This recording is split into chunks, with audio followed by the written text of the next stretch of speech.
What's going on, everybody? What's happening? What's happening? What's happening? What's up? What's up? What's up?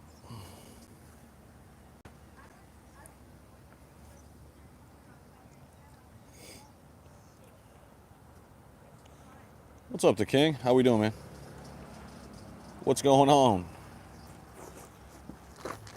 Getting ready to golf, but I figured I'd go live a little bit, hang out with y'all. Good morning. Good morning. Good morning. How we doing, guys? Good morning. Figured I'd come hang out with y'all for a little bit. Good morning, guys. So what's going on in crypto? What's going on in crypto? What are we looking for? What are some things we're doing? Some moves we're making. I'm gonna get in here and put the air on. It is so hot outside right now. Wheesh. We're gonna put the air on. Okay. So, a lot happening right now with crypto, guys. Welcome, welcome, welcome. My clubs, they're over at the clubhouse. They're over there. That's the putting green over there. I'm at the old golf course. Golfed yesterday, golfing today. Good morning, everybody. Good morning, good morning, good morning. Buying more leash at these levels. Interesting. I like it. I talked about in my video yesterday, I'm really liking bone. Really liking bone right now. You know, I think bone's price right around 100 million, a little bit above that. I like that a lot. But I like leash too. I hear you. Really, the whole SHIB ecosystem is down right now. Good opportunities. Good opportunities. Nate B's in the house. Good morning to you, bro. Play G golf for 3 days in a row. Awesome. Playing golf for 3 days in a row. Awesome. Yeah, man. I'm playing Friday, or I played yesterday. I'm playing today. Not playing Sunday. Taking Sunday off. But these guys, the boys are playing here. They came to our hometown. A bunch of the guys came into our hometown, so we're showing them all our local clubs. I belong to a country club just as a social member. It's like $100 a month, but I get a little bit of money off on golf. But we get access to like 4 courses, so it's epic. But all right. So what's going on with crypto? Kind of the state of crypto right now. It's kind of a mixed bag. It's kind of a mixed bag right now. You know, on one hand, people are like, hey, when is Bitcoin, when is crypto going to move here? We've been stuck for a little while, at least for a month-ish, give or take. Really, really choppy.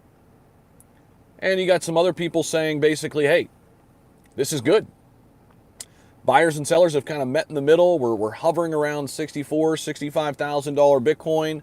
We haven't broke support yet, which is good. I'm more or less really, really looking at this Ethereum ETF and what this Ethereum ETF could bring us here. That's what I'm really excited to see, is when we get this Ethereum ETF, what could potentially happen here. Now, we know what happened with the Bitcoin ETF. Way more buyers than anybody expected, right? There were a lot of people with a lot of opinions, a lot of experts with their expert opinions on how much, money would flow into Bitcoin ETFs, and they were wrong. They were wrong. Way more money came into Bitcoin ETFs than people expected. And I'm hoping that's going to be the same for ETH too. Andrew's in the house. What's up? What's up, bro? MJ, what up, what up, what up? Good morning, Medman. How we doing? But I've been saying this.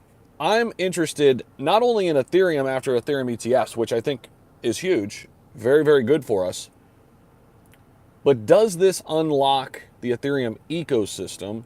And even furthermore, will this help altcoin season really begin? We're still waiting for our top altcoins to move, right? But no matter what, as Medman just said, it's always, always a great day to be in crypto. And there's always stuff happening. There's always opportunities. You know, I was talking about a few of these plays in some videos yesterday. You know, it's crazy to think how many freaking meme coins are getting to $100 million market cap with ease. With ease. So it's kind of a weird place because there's capital. There is capital, you know, but I think it's recycled money right now. We don't have a lot of new money coming in, which is fine. It just tells me that we're just beginning here. This is going to get a lot bigger. That's all it tells me, is we're going to get a lot bigger here. The market's going to grow exponentially once we get more and more people coming in, new money coming in. I'm a firm believer that, you know, the Fed and inflation is playing a key role in keeping people out too. I think there's definitely some of the, you know, negativity surrounding crypto still, just from the whole FTX stuff. There's definitely some of that going on. But I think even more so, a lot of it is just the state of our world right now, and the state of the economy and inflation and, you know, rates. People are struggling still. As you know, they'll tell you that inflation's under control and, you know, the stock market's setting all-time highs. But all you got to do is talk to people, and people will tell you that it's still rough out here, right? So if you remember back to 2021, we had the perfect storm. We had the perfect storm.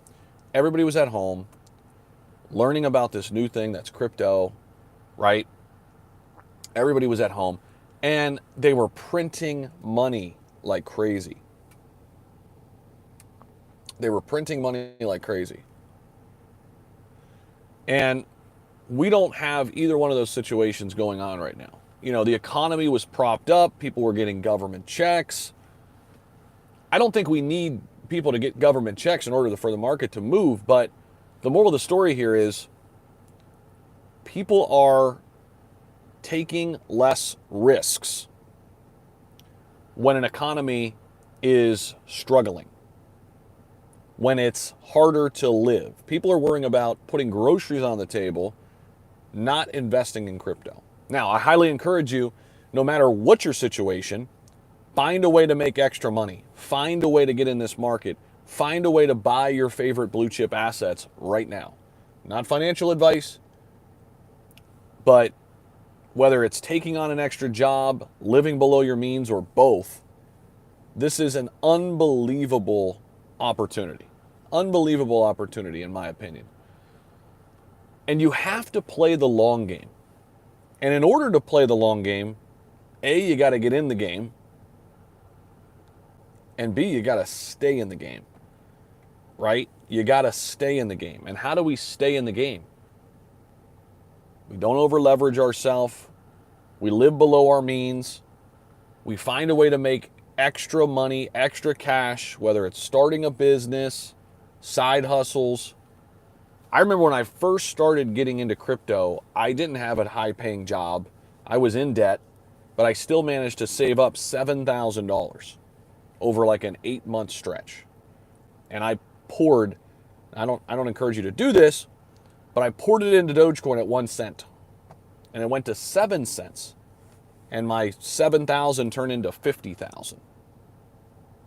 And I sold all the way out when I saw 50K. And obviously it went higher than that, much higher than that. But that big hit right there, 7 grand to 50 grand, allowed me then to start diversifying. And it's like a snowball going downhill, right? Once you get that big hit, it's then all about staying in the game and diversifying your wealth, diversifying your assets. What's up, Bobby? Remember, be patient. I agree.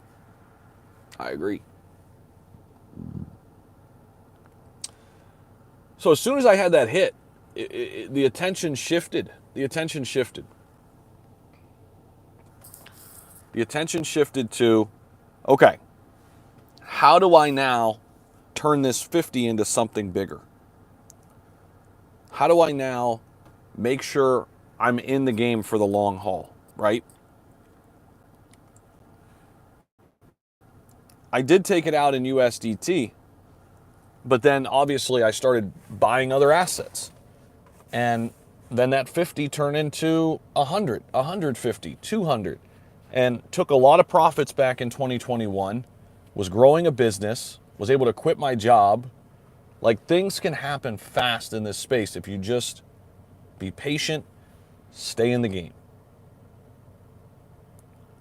But you have to be playing, right? You can't win if you're not playing. So you got to be playing. And a lot of people will sit on the sidelines and they'll come back in, then they'll get out, then they'll come back in, then they'll get out, then they'll come back in.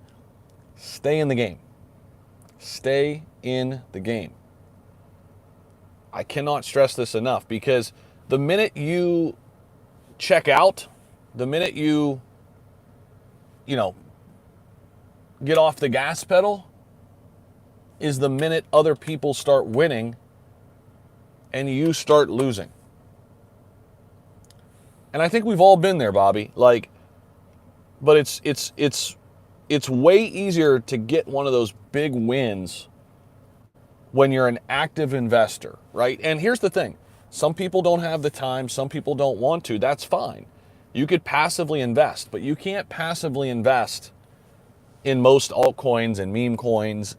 Like, you have to be trading these assets. You've got to be, you've got to be active. You can't afford to take a day off or take a week off. You just can't. You just can't.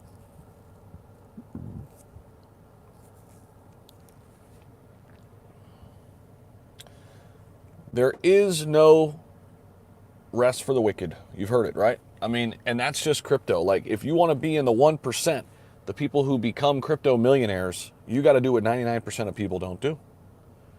And the one thing that's very, very simple to do is don't over leverage and stay in the game. Don't over leverage yourself so you could stay in the game. I've stacked so much XRP. What's up, Bobby? Jasmine doing a small run. I like it. Will you wait till $1 to start selling your crow? No, I like a higher target. I like $2 target for crow. I didn't sell any when we went up to 90 cents. Kind of wish I would have, and then bought back. You know, that's one thing I learned from last cycle to now. Pretty much every altcoin outside of Ethereum. So like outside of Bitcoin and Ethereum, everything for me this cycle is going to be sellable, right? I'll be taking profits on everything. Everything. And then what you do is you get into a cash position. Maybe you use some of that, to add on to your Bitcoin and Ethereum holdings.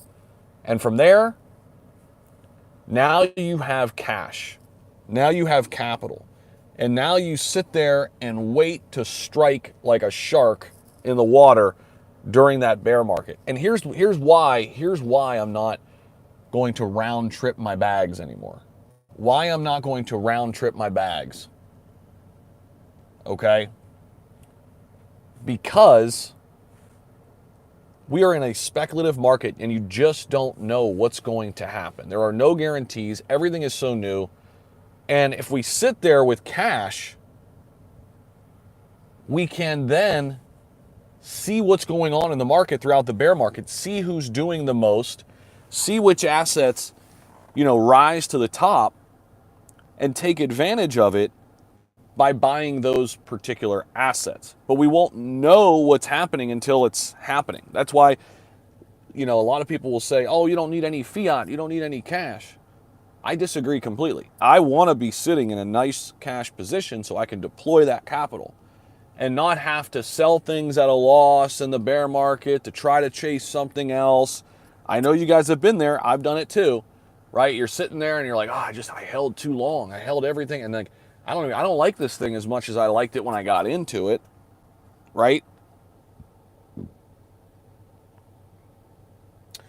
So for me, I've learned my lesson the hard way there, and I'll be selling out completely near the top. We're not going to time it perfectly, but it'll be near the top. And then we'll play the field. We'll see what's what. We'll see who's who in the bear market. We'll have, the luxury of having capital, the luxury of being able to deploy that capital wherever we want, and the luxury of being in crypto every day gives us the opportunities. They will present themselves in the bear market. We'll see which cryptos go down the most, which cryptos are the most, most underrated, which cryptos go down so much where it's an absolute steal, like Solana was in this previous cycle. So that's kind of where I'm at.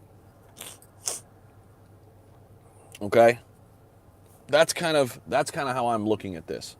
And if we had to guess where the top of the market will be, nobody knows.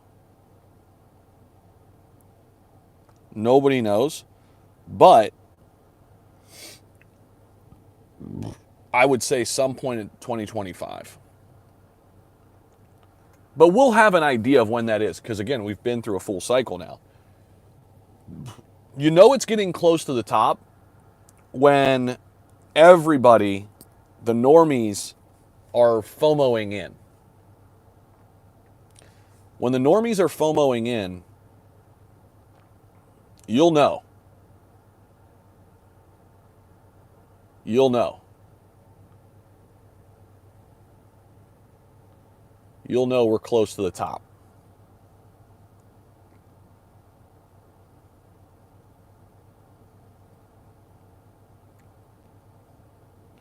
Yeah, Barry, that's a good point. It's not the time to buy. We are going down more easy. Yeah, I mean, Bud do, summers are usually pretty sketchy in the markets. Make your money in May and go away. We've all heard that saying, right? And I think there's some truth to that. There is. There's definitely some truth to that.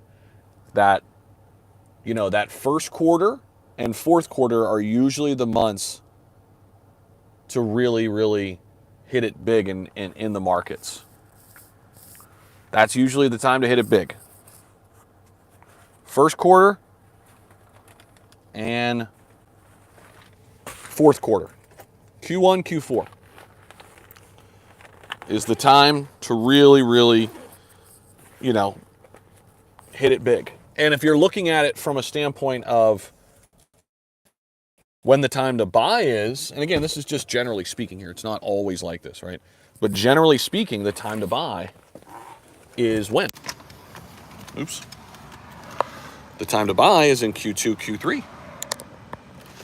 It's always a good time to buy, but those are the really good time to buy. Really good times to buy.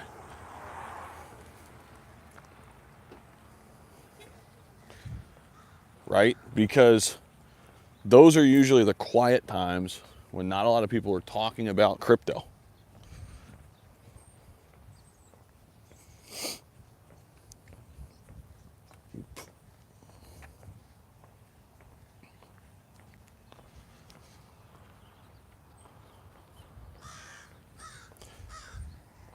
But I appreciate you guys for rocking with us here.